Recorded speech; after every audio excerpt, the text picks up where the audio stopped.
Did you know that only two volcanoes in the contiguous United States have erupted since the start of the 20th century? One is obviously Mount St. Helens in Washington state, but the other is much lesser known. This is Lassen Peak, a volcano in northeastern California and the namesake of Lassen Volcanic National Park. Lassen Peak is the southernmost active volcano in the Cascade Volcanic Arc, which stretches all the way from southern British Columbia down to northern California. While all other volcanoes in the Cascade Volcanic Arc that are above 10,000 feet in height are stratovolcanoes, Lassen Peak is actually a different type of volcano called a lava dome. Lava domes form from the extrusion of highly viscous lava that are too thick and too viscous to spread laterally, and so kind of just pile up, forming a dome shape. Now, most lava domes are quite small, but not Lassen Peak. Standing at an elevation of 10,457 feet and with a volume of 0.6 cubic miles, Lassen Peak is actually the largest lava dome in the entire world. Lassen Peak started forming roughly 27,000 years ago as the result of a series of volcanic eruptions, and it reached its current height quite rapidly, likely in only a handful of years.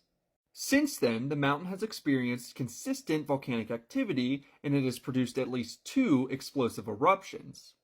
The most recent explosive eruption occurred in 1915, during which Lassen Peak produced a Plinian column of gas and ash that towered more than 30,000 feet high and can be seen at least 150 miles away.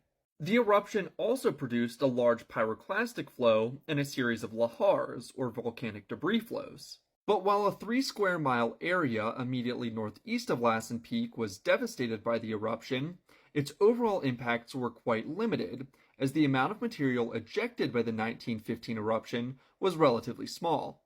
Following the explosive 1915 eruption, Lassen Peak continued experiencing a series of smaller steam eruptions.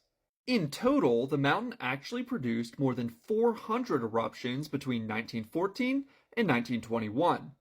Interestingly, shortly before the 1915 eruption, then-President Theodore Roosevelt established Lassen Peak National Monument in 1907, believing at the time that the volcano was extinct. However, when it became clear that the mountain was in fact not extinct, the monument was expanded to create Lassen Volcanic National Park. Today, the park covers more than 106,000 acres of the northeastern California wilderness. And it's definitely deserving of its national park designation, as it's one of only a handful of locations in the entire world where you can observe all four types of volcanoes: lava domes, shield volcanoes,